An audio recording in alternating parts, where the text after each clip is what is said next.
Hey everyone, I have a massive surprise today. Not only am I here with my favorite podcaster, my favorite podcasting buddy, I should say, but today is an incredibly special day.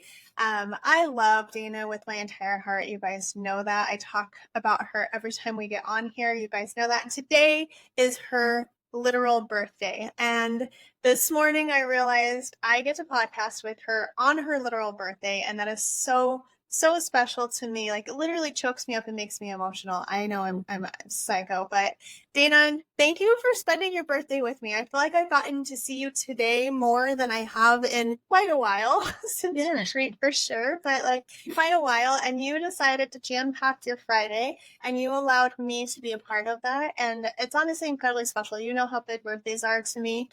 So it means a lot to me that you're here podcasting with me and with the rest of our Dental 18 community on your special day. So happy birthday, Dana. How is your birthday so far?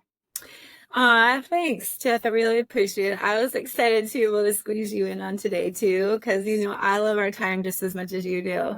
And my birthday has been amazing. The team has been just made my morning so special. This is a big birthday, so it just helps kick off this year and make me excited for a birthday that maybe I wouldn't usually be excited for. We won't say which birthday it is. Just know on the day of recording this, that it's Dana's special day. And Dana, I was thinking, well, first off, I'm the like should have brought flowers person. So I should have brought like a birthday donut or something just to like, I know we're not together, but like just have it because we do video now, which so weirds me. But I thought 20 minutes ago, I'm gonna ask her some birthday questions, and the team's just gonna love it when they go back through these and edit them and get them prepped. They're gonna be like, what the heck did Tiff do? She went totally off the rails. But I want to know, Dana, this is a big birthday for you. I think every birthday is big, and I think this is a big milestone birthday. This is my milestone next year, and I want to hear from you. What is something within the last 10 years, your last decade, what is something that you can look back on and just say you're truly proud of, and something that you can say that made that decade for me, and I'm so happy that I had those 10 years? Yeah. Oh man, that's a loaded heavy question, Tiff. But thanks for Happy asking. birthday.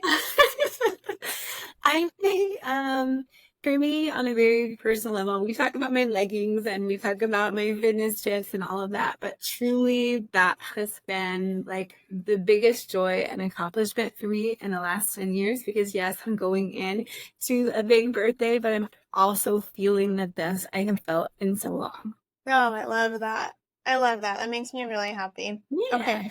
thank you. Well, I think I could pinpoint a few things, but I want to hear what she says, and I think that's big. And I want to remind everyone, not only on birthdays, but constantly be looking at where we've come.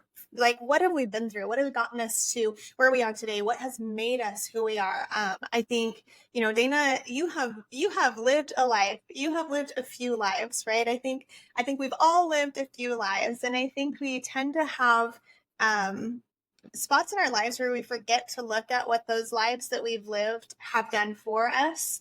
And it's just fun to look back. I know Kira does like a year in review every year at New Year's, and I think it's so much fun. But I think June, the middle of June to year in review and decade in review is really cool too. So I think on birthdays, it's just really special to look back and think, what have I accomplished and why am I excited for this next year? I think that's really cool. And Dana, something that you've accomplished that I know is honestly like budgeting and your family's overhead is what I'm going to call it. And I think it's really cool.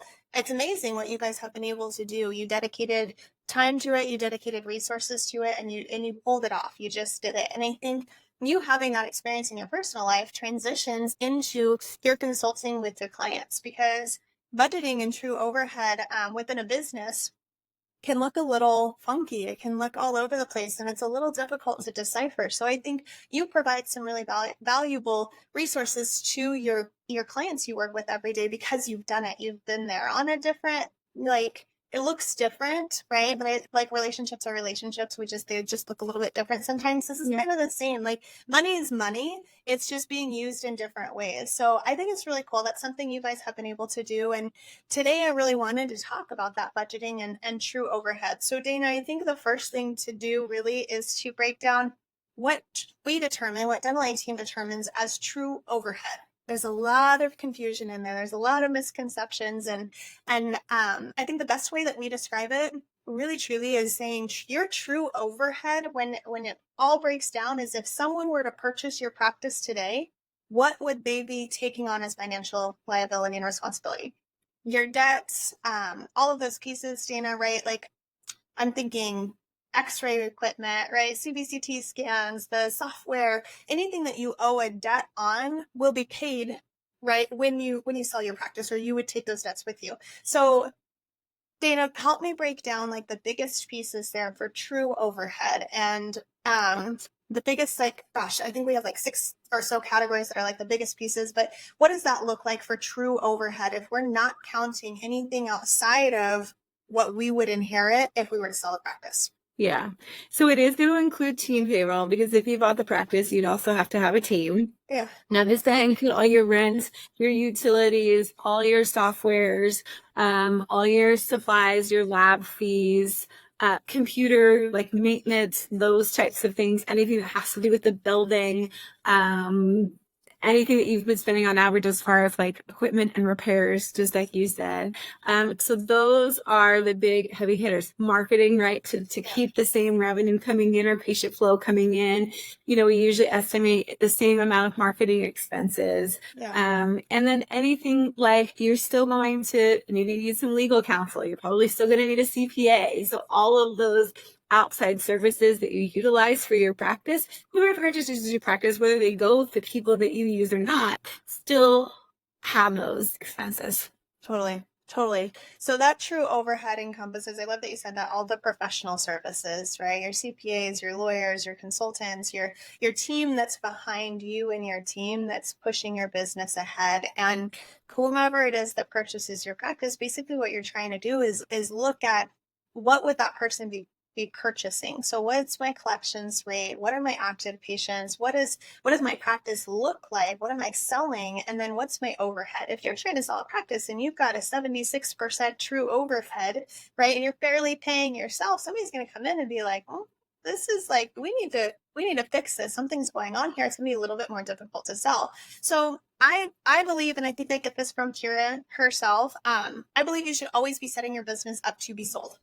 Whether you're going to sell it one day or not is neither here nor there. But if you're setting your business up to be sold, and that is your mindset, now you're doing what's best for your business constantly from a financial aspect. So what Dana's saying here, keeping all of those things in line and making sure that that's your true overhead, makes it so that you could sell if you wanted to, and it'd be super clean and easy. It's an easier conversation. You don't have to clean things up before you get ready to sell. You don't have to like go a little crazy with it.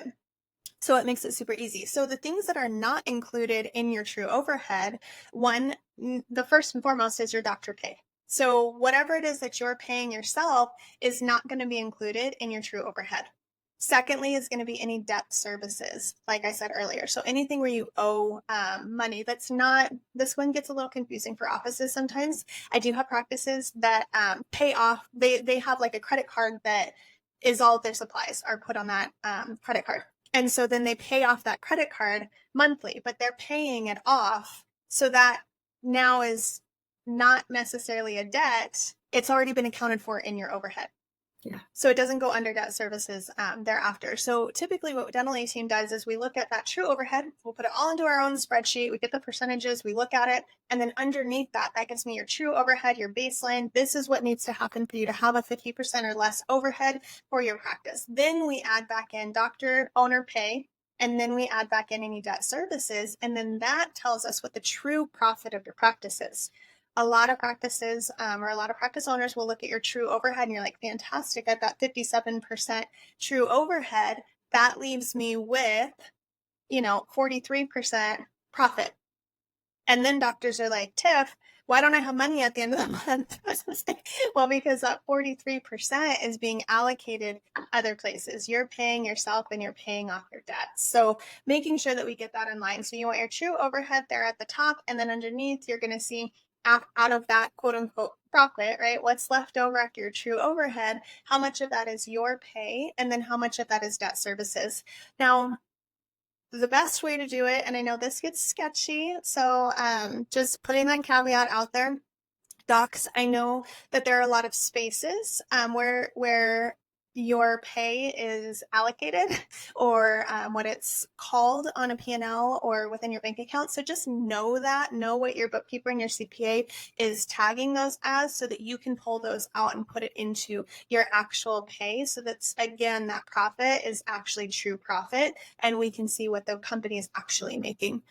So that's a fantastic, quick breakdown and overhead. If you need help with it, honestly, you guys, we work with almost every single client of ours with on their overhead. We get their P&Ls every month. They send us the information. We review them with our clients. So we do know how to do this. We do know how to look through them and help you allocate things. So if you guys have questions, clients, current clients, future clients, never a client, I don't care, reach out. We tell you that all the time. Hello at thedental18.com. If you need a spreadsheet, if you need a little bit more clarification on it, please reach out. We will be there to help you. So Dana, with that, I know that this is something that you've implemented strong this year with a lot of your clients, because times are changing and finances are changing, and then the political world is a little bit different today even than it was a year ago. So I know that we've been focusing in and re-engaging a ton when it comes to financial health.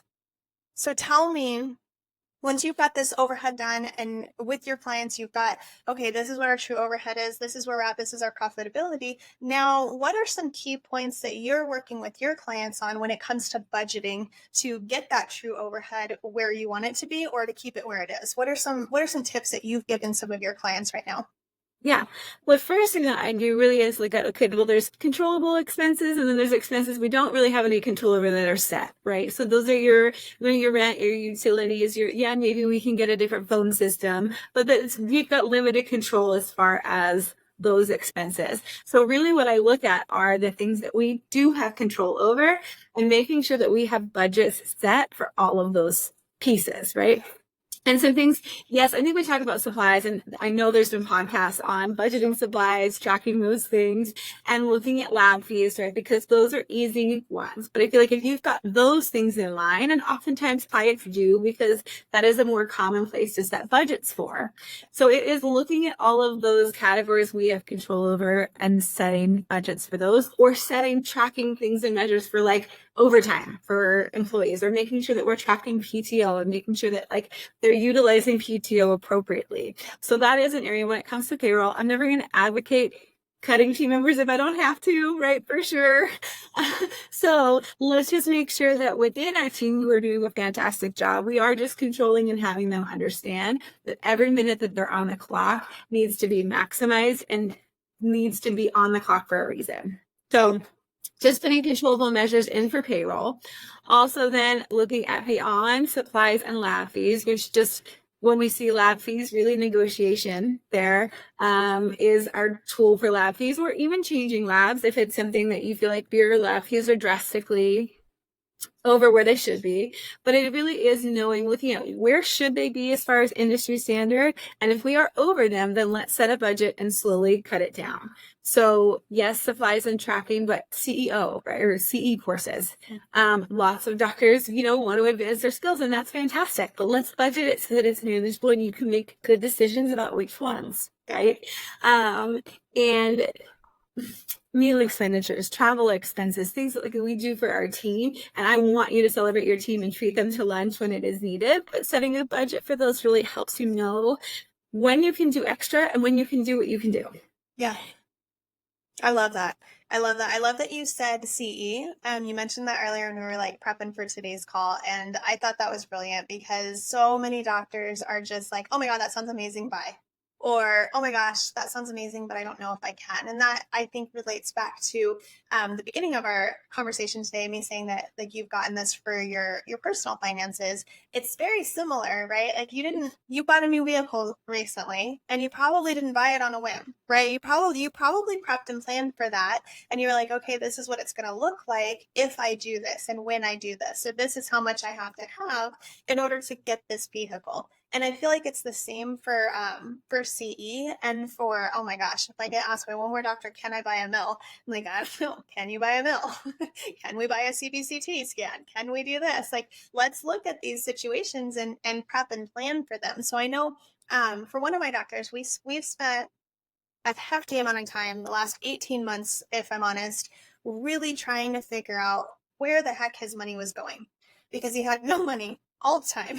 And I'm like, you're doing massive cases, you're producing like crazy, your collections are in line, they're pre-collecting. Like it took a lot to figure it out. And they are now, for the last about 8 months of that, they've been profitable. We were able to figure it out. We were able to get everything in line. We were able to fix enough systems in their practice within that to change it. But what we realized this year, his precious wife, I love her to death. She's so sweet. And she and I realized, oh my gosh, this is on a whim that he wants to do CE. And that's fantastic. So I said, okay, guys, I want you to look back at the last 2 years and I want you to look at the CE that you took and what the cost was, including, like Dana said, airfare, flights, meals. Like, what was the true cost of that CE? So you had to get there, you had to stay there, you had to eat, you had to pay for the course. What was the true cost? And then what I had them do was I had them figure out the average. What was the average per year that you spent on CE? If we ramp that up by a couple thousand just to be safe and to account for inflation, what would that look like if we were to put a budget in place? So what we started doing, I kind of have them on like, honestly, some really random things, but I kind of have them on like a profit first model as well. So we have a lot of buckets going on over there. So I had him start a CE bucket, and every month on his spreadsheet, I have an overhead spreadsheet for him. Every month we put his P&L into the spreadsheet, but pre-allocated on every spreadsheet is $3,000 for CE. Because we did the math, we figured out by the end of the year, this is about what we can anticipate we would have spent on CE. So we allocate that, and every month they move that $3,000 into his CE bucket. So when he wants to register for CE, if the money is there and there's not something future that it's already allocated to or that he wants it to be for, he knows, do the CE, it's already there. So now we're not incurring new debt for education. The education is being paid for, and then he's able to add the procedures into the practice that just double pays for it. So that's been something that's worked really well, and I think it just falls in line with the budgeting. I have a lot of practices do the same thing for potential equipment. It's kind of, I think of it as like an emergency savings, right? They have their savings in line. They've got enough over there. They've paid down their LOE loans and like all the things, all the money's there. So we've gotten them to where they need to be. But again, yesterday on our call is like, do I need a second mill? I'm like, I don't know.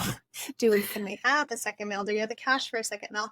So I kind of have a lot of practices doing the same thing of having like an equipment bucket. Like in the future, if my hygiene team says, hey, all of my Cavitron tips are broken, or my Cavitron died, it's 15 years old, and it's dead, it's not doing what it's supposed to do, that's an expense that's incurred. That's a $3,500 right there, not including any of the tips. So what does that come out of? It comes out of your overhead, right? It goes into your supplies. But if we're prepped and planned for it, we've budgeted some money on the side for if a compressor goes down, if a Cavitron dies, if we need new tips, if we need new instruments, it's not such a hardship on the practice when it comes up. Yeah.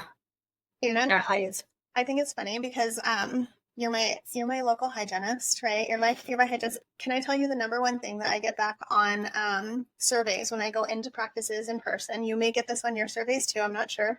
Number one thing that I get from hygienists, there's a question on there. It says, if I could do one thing for you during my visit, what would it be? Cavitron. Yeah, like damage. It was either Cavitron or more fillers.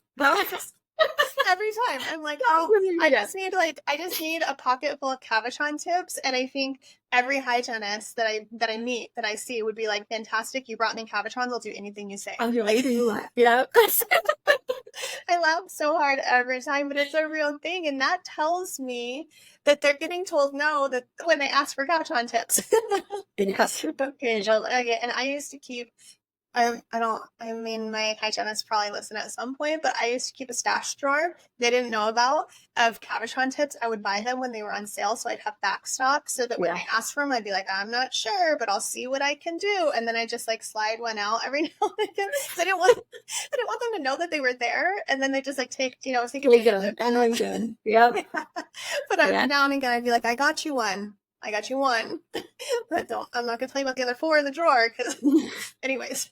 Yeah. Anyway, it's funny you mentioned Cavachon tips. I just had an office that I got an email from the hygienist basically saying, hey, I want a new Cavachon tips. It looks like it's not in the budget right now, which it's not in the budget, okay. So we work together to say, to get it in the budget, this is what hygiene needs to produce over the next 3 months to be able to get their Cavachon tips. So you can use it in every area when it comes to looking at expenses, looking at collections. And truly, like, I walked through an office, we did this, where she was wanting to, like, upgrade. She had old chairs, she needed new flooring, she wanted to upgrade some shelving, and great. And honestly, when we looked at it, it wasn't in the budget to start setting aside. So then the flip side of what you said is, yes, you can pull it and budget for it. But if you don't have it in the budget, it also tells you what you need to produce or collect. Yeah. To get the things that you want or need. It's brilliant. And I love that hygienist was so aware of the budget and what needed to happen. And she was proactive enough to say, it's not in the budget. How do I make the money to get this? Knowing and understanding why we have a budget. So that's impressive. I love that. And that reminds me, like, people knowing, I want you guys to reach out so that you can get all this information too, because there's so much overhead information that just won't fit into one single podcast.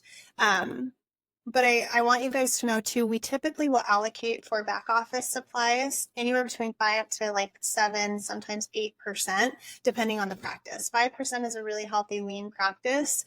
Just means that you're really truly ordering what you need and not overloading. I know a lot of my assistants liked to order the composite capsules when they were buy 1 get 2 free or buy 2 get 4 free or something, and whatever the deal was. And it's like, it makes sense except that it's going to go bad. So we're ordering for what we need, not just for whatever the sale is, right? It's kind of like when you go to the grocery store and the fruit's on sale, but does it make sense to buy the fruit just because it's on sale? Are you actually going to eat it, right? My son's dad used to tell me, I'd come home with stuff and I'm like, it was on sale. And he's like, well, you got to spend money to save money. Like, okay, yeah, that makes sense. So that's what it makes me think of. But budgeting for your back office supplies, you really want it to be that 5 to 7%, 8 at the tops. And I only stretch to 8 just because PPE is still, I know, a little pricier than we want to see. And during a reopen after shutdown, it got really pricey. So I know it's come down some, but not as much as we want it to be. So those back office supplies should be there. Your front office supplies should be less than 1%. Those are super easy, especially now everything's automated. So if you're buying like 60 reams of paper a month, you gotta talk to your front office. So you gotta scale back and save some trees. And that's going to include too, like any printer services. I know we had a printer service that would come and service the printer and replace the ink and all of that, but it was a monthly expense. And shredding expenses, all that's going to go into your front office supplies. Should still be less than 1%, and that's percent of your collections from the previous month. So I have another practice that I've got, and the office manager just texted me yesterday. She's like, will you hop into the budgeting spreadsheet and make sure I did my math right? Because I want to make sure it's like adding up. So we've got them. We kind of figured out that their budgeting for their supplies was difficult because they do so much CEREC. So they do so much in-office films that it wasn't being pulled out of the Patterson bills, right? So the Patterson orders were including the CEREC. So their lab bills were nothing. They had no lab bills, but their supplies were like 12 to 15% every month. So then we started allocating, okay, well, let's look at shoe supplies, what that is, and let's look at shoe labs. So we started allocating and taking out the CEREC stuff, taking out the implant stuff, whatever was a lab fee. We separated those, and she's got the back office girls who are doing the ordering. Now they have an Excel spreadsheet of back office supplies, true supplies, CEREC supplies, and then the front office has their 1%, and they can see how much money they have every month to use for their ordering. And if they're going to go over that amount, they have to get approval from the office manager and the doctor. And if they stay under for a certain amount of months, then they bank like some sort of, I don't even remember what we put in place for them, some sort of party or something. Like they get rewarded for staying under, which isn't something you have to do, but that's something that we did for that practice. So I think those are really great tips on budgeting and really great ways to really keep your true overhead where you need it to be. Dana, well, real quick question. I think I've got some action items in my mind, but number one way that you said your hygienist that had called you, your practice's hygienist called you and said, how do we get this into the budget? How do you get teams to understand the budget? Like how you do really well with teams. I say this constantly. You are my systems gal. You are my teams gal. Like you kill it with the teams. How do you get them on board with understanding and using a budget? Yeah, I think it is, doctors, as much as you are comfortable sharing the flip side numbers. We talk a lot about production and collections, but truly sometimes it is eye-opening for team members when we talk about what it costs to run an office and keep the doors open. So I always challenge my doctors to share, whether it's bulk numbers, whether it's percentages, to share the numbers. And then when we set a budget, be open and honest about what our budget is, what our amount is, why we're doing it, how they can track it. And if it isn't in the budget, it's okay to explain that to team members, knowing that, hey, we're going to find a way, right? Whether we do it together, whether you reach out to our consultant, whatever it is, we're going to find a way to get it in the budget if we truly need it. But the more open and honest you can be about the other side or the overhead side of practice numbers and having team members understand that they truly can impact those numbers, that the decisions they make when it comes to ordering, or the decisions that they make to work overtime, or the decisions that they make to schedule tighter or schedule, over double book appropriately, those things, like those decisions make an impact, and team members need to know that. And as much as you feel comfortable sharing, you should. I love that. I love that. Ted, awesome. All right. So action items. Go pull your P&Ls. Okay. Whatever month we're on, I want you to go through a year. You can do the first quarter, the second quarter, whatever month you're on listening to this podcast today. I want you to go pull your P&Ls and I want you to find your true overhead. Remember, it's anything not including doctor salary or pay and debt services. So go pull your P&Ls, learn what your true overhead is, and start looking at what you're allocating in those areas that Dana talked about that are manipulatable, things that can be changed. Like your rent, you can't change, right? Your professional services, you can change some of those, probably not really, you need them, right? So what can you change within your supplies, your labs, kind of auxiliary items that you're adding in? What can you do? And then find that budget for your supplies and your labs at minimum and see what else you need to start budgeting. Maybe it's a CE, whatever it is. But I want you to go pull your P&Ls, figure out your true overhead, and then figure out what you need to start budgeting. And then consider, how can I get my team on board with this? And is this something that I'm ready to do? If it is something you're ready to do, how are you going to do it? Maybe you're already doing it. You just need to have more conversations. Dana, thank you so much. This was an incredible podcast. We got a lot of great information out there. I really appreciate you. Happy birthday. Thank you for being here with me. You're amazing. So thank you.